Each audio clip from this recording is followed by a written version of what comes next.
എല്ലാവർക്കും നമസ്കാരം. ഒത്തിരി സന്തോഷം. ഞാൻ എന്നും ഇതിലെ കൂടെ നടന്നു വരുമ്പോൾ രണ്ട് സൈഡ് കാടായതുകൊണ്ട് നടന്നു പോകുന്നവർക്കും സ്കൂട്ടി എടുത്ത് പോകുന്നവർക്കൊന്നും പോകാൻ പറ്റില്ല. ചെറിയ വാഹനങ്ങൾക്ക് സൈഡൊന്നും കൊടുക്കാൻ പറ്റില്ല.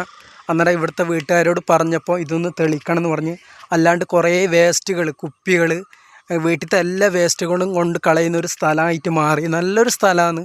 അന്നേരം മറ്റുള്ളവരെ പറമ്പിലേക്ക് ഇത് തോന്നുന്ന പോലെ വലിച്ചെറിയൽ. അന്നേരം ഞാൻ പറഞ്ഞത് കൊണ്ട് ഇതൊക്കെ തെളിച്ചിട്ടുണ്ട്. ഒരുപാട് കുപ്പികൾ, വേസ്റ്റ് കുപ്പികൾ, മദ്യത്തിൻ്റെ കുപ്പികൾ, ഇതെല്ലാം ഇവിടെ കൊണ്ട് വലിച്ചെറിയുന്നത്. ഇപ്പോൾ വണ്ടി വന്നാൽ സൈഡ് കൊടുക്കാൻ പറ്റും. ഒരു സ്കൂട്ടിയെല്ലാം വന്നു കഴിഞ്ഞാൽ സൈഡ് കൊടുക്കാൻ പറ്റില്ല. അന്നേരം ഇപ്പോൾ ഇത് തെളിച്ചത് കൊണ്ട് രണ്ട് വണ്ടിക്ക് സുഖമായിട്ട് കടന്നു പോകാം. അപ്പുറത്തെ സൈഡും കൂടി കാടുണ്ട്, അതും കൂടി തെളിച്ചാൽ നല്ല സൗകര്യമാകും.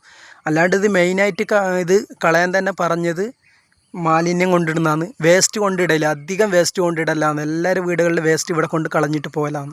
ഇതിങ്ങനെ കാട് പിടിച്ച് കിടന്നുകൊണ്ട് ചാക്കിലെല്ലാം കെട്ടിയാണ് വേസ്റ്റ് കൊണ്ടിടുന്നത്, കുപ്പിയാണ്.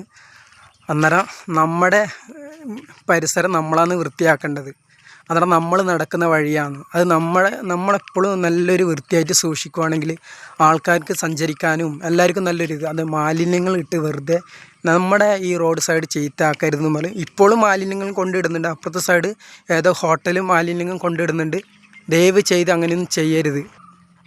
എന്തായാലും വീട്ടുകാരോട് ഇത് പറഞ്ഞപ്പോൾ തന്നെ അത് തെളിക്കാൻ കാണിച്ച നല്ല മനസ്സിന് ഒരുപാട് നന്ദി. ഇനിയെങ്കിലും ഇവിടെ കുപ്പികൾ വലിച്ചെറിയരുത്. അവരവരെ വീട് പരിസരത്ത് തന്നെ കൊണ്ടിടുക. അല്ലെങ്കിൽ നിക്ഷേപിക്കാൻ ഒരുപാട് സ്ഥലങ്ങളുണ്ട്, അവിടെ കൊണ്ടിടുക. അല്ലാണ്ട് ഇങ്ങനെ ആരും ചോദിക്കാനില്ല എന്ന് പറയുമ്പോൾ ഇവിടെയൊന്നും കൊണ്ട് മാലിന്യങ്ങൾ വലിച്ചെറിയാതിരിക്കുക. ഇനി ദയവ് ചെയ്ത് അങ്ങനെ ചെയ്യുക.